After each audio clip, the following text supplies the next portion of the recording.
Ayan. Magandang hapon po, ano. Narito po tayo ngayon sa Unay Beach Resort na nachimpuhan po natin si Kuya dito, nagbebenta ng balot, ano. So, yung balot po ngayon talagang apektado na rin talaga ng ano. Mahal na rin eh. Kung dati nabibili ko yung balot ng 14, ngayon 30 na. So, dumoble na yung presyo.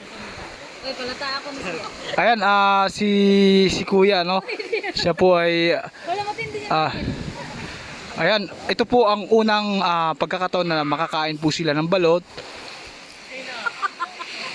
Their first experience na kumain ng balot dahil itlog daw lang, itlog na may balahibo.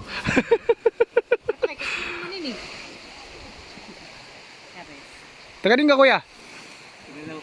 Taga din ka sa Lawang? May kumsig ba? Kanya jowa.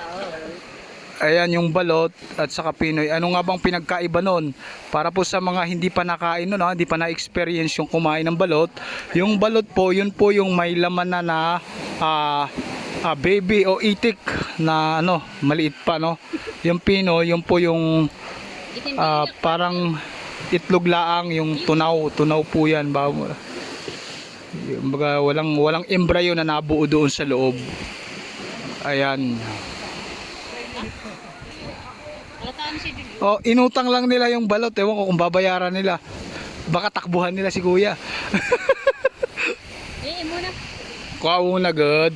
Muna. Uy. Wala naman yan, no?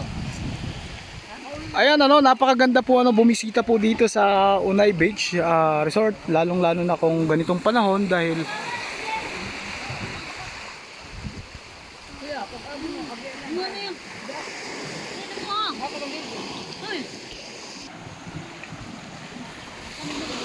agi ano la, dila agi